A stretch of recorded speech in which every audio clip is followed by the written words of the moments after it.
दोस्तों, देश का पहला अर्बन एलिवेटेड एक्सप्रेसवे जो दिल्ली और गुरुग्राम के बीच में बनाया जा रहा है। आखिर इसको अर्बन एक्सप्रेसवे क्यों बोला जा रहा है? ये इतना खास कैसे है और ये कब तक बन के रेडी होगा? देश में अर्बन एक्सप्रेसवे का फ्यूचर क्या है? इन सब के बारे में इस वीडियो में बताऊंगा। दोस्तों, अर्बन एक्सप्रेसवे इसके नाम से ही पता चलता है। ऐसे एक्सप्रेसवे जो अर्बन एरियाज में बनाए जाते हैं अर्बन ट्रैफिक मूवमेंट को स्मूथ बनाने के लिए। द्वारका एक्सप्रेसवे ऐसा ही प्रोजेक्ट है जो इंडिया में पहला इस तरह का हाईवे होने वाला है बनने के बाद।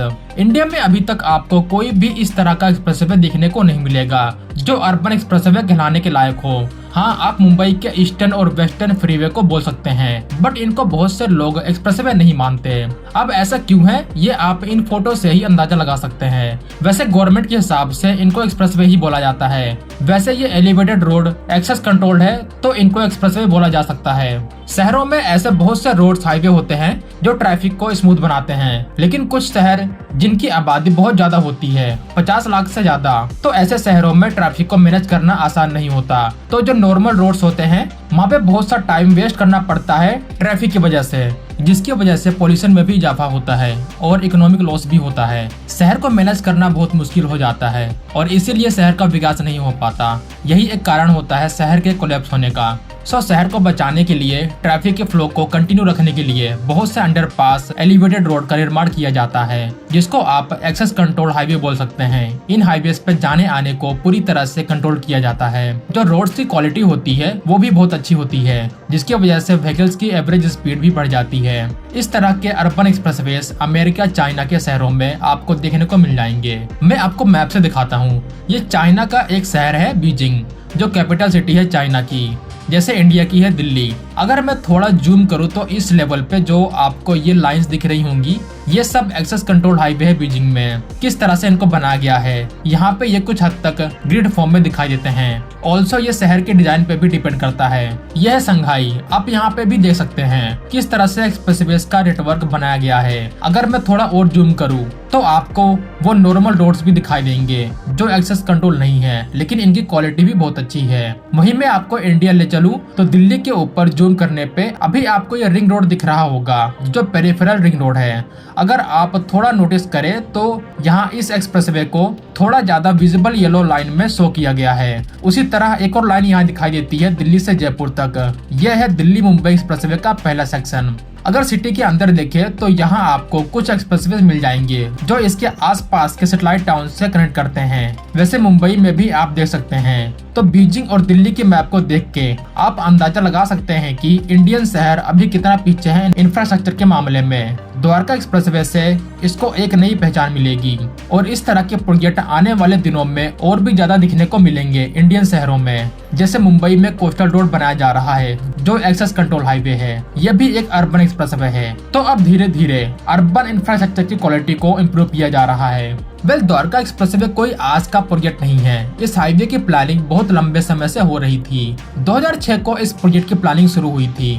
फिर इसके अलाइनमेंट को लेकर बहुत से चेंजेस देखने को मिले। साथ में लैंड एक्विजिशन के ऊपर भी काफी दिक्कतें आ रही थी। इन्हीं सब की वजह से इस प्रोजेक्ट को इतना ज्यादा डिले का सामना करना पड़ा। 29 किलोमीटर का द्वारका एक्सप्रेसवे दिल्ली के शिव मूर्ति से स्टार्ट होता है, एक क्लोवर लीफ इंटरचेंज से। उसके बाद दिल्ली के टर्मिनल 3 से होकर गुजरता है। फिर बर्थल चौक जो जंक्शन है द्वारका सेक्टर 25-26 का, यहाँ से ये लेफ्ट की साइड टर्न लेता है। फिर यहाँ से स्ट्रेट लाइन है खेर की दौला गुरुग्राम तक। उसके बाद लगभग 1 किलोमीटर के बाद NH8 पे एंड होता है। हाईवे में 18.9 किलोमीटर का सेक्शन गुरुग्राम में होगा और 10.1 किलोमीटर का सेक्शन दिल्ली में। दिसंबर 2018 को फॉरेस्ट डिपार्टमेंट की तरफ से क्लियरेंस मिलने के बाद मार्च 2019 को देश के road and transport minister Shri Nitin Gadkari ji द्वारा इस प्रोजेक्ट का फाउंडेशन स्टोन रखा गया।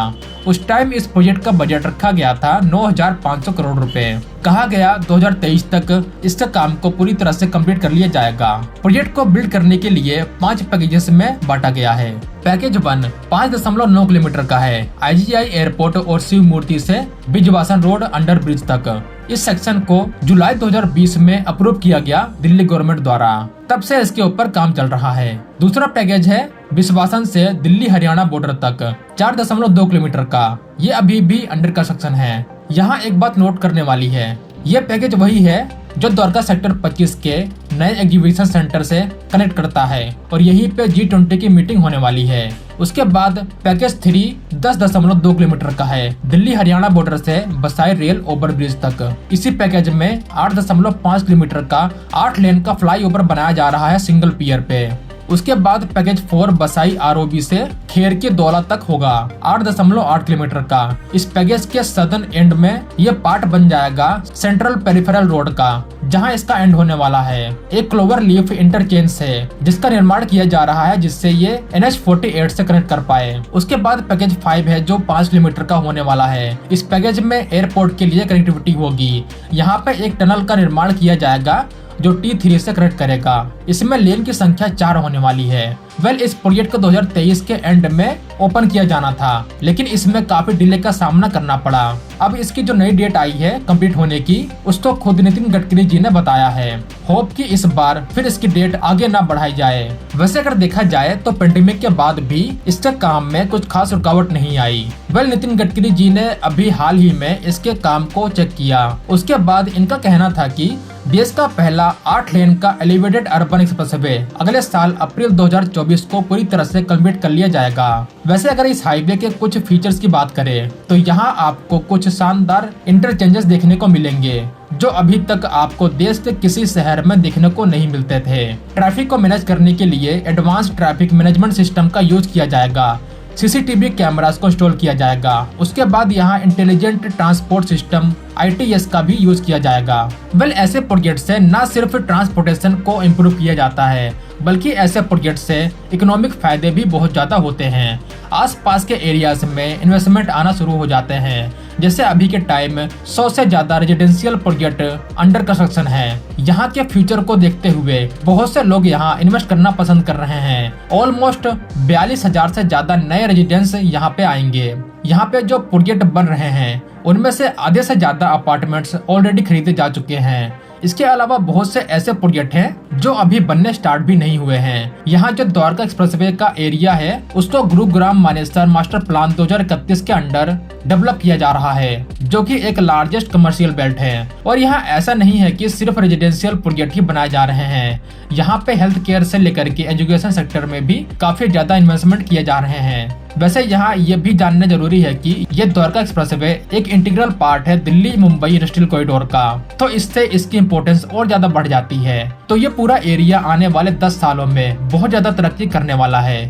इसीलिए इसको आज के टाइम बेस्ट ऑप्शन माना जा रहा है पैसे इन्वेस्ट करने के लिए। इससे एक बात तो सबको पता चल गई होगी कि इस तरह के प्रोजेक्ट से इकोनॉमी को बहुत ज्यादा फायदा होता है। शायद इससे तो इतना समझ गए होंगे कि चाइना ने सिर्फ रोड्स, हाईवेज, एक्सप्रेसवेज को बिल्ड करने के लिए ट्रिलियंस ऑफ डॉलर का अमाउंट क्यों खर्चा किया। इससे एक बेस क्रिएट होता है बाकी के इन्वेस्टमेंट को अट्रैक्ट करने के लिए। अब इस तरह के प्रोजेक्ट देश के कुछ बड़े बड़े मेगा सिटीज में बनाए जा रहे हैं, जिससे इन शहरों में पॉपुलेशन के बढ़ते लोड को मैनेज किया जा सके। मुंबई में इस टाइप के प्रोजेक्ट बनाए जा रहे हैं, जैसे यहाँ कोस्टल रोड हो गया या फिर मुंबई ट्रांस हार्बर लिंक। इसके अलावा देश के बड़े बड़े शहरों का विस्तार करने के लिए बाहर से आने वाले ट्रैफिक को कम करने के लिए रिंग रोड्स का निर्माण भी किया जा रहा है। दिल्ली, बेंगलोर, चेन्नई, हैदराबाद, पुणे, लखनऊ जैसे बड़े बड़े शहरों में रिंग रोड्स बनाए जा रहे हैं। उसके बाद जिन जिन रूट से ट्रैफिक कंजेशन ज्यादा होता है उन सभी रूट को फ्यूचर में एक्सेस कंट्रोल हाईवे में कन्वर्ट किया जाएगा। नए नए एलिवेटेड रोड बिल्ड किए जाएंगे और बहुत से बड़े बड़े इंटरचेंजेस देखने को मिलेंगे और शहरों का और देश का तेजी से विकास हो सके। तो फिलहाल इस वीडियो में बस इतना ही। मिलते हैं एक नई वीडियो के साथ, तब तक के लिए जय हिंद दोस्तों।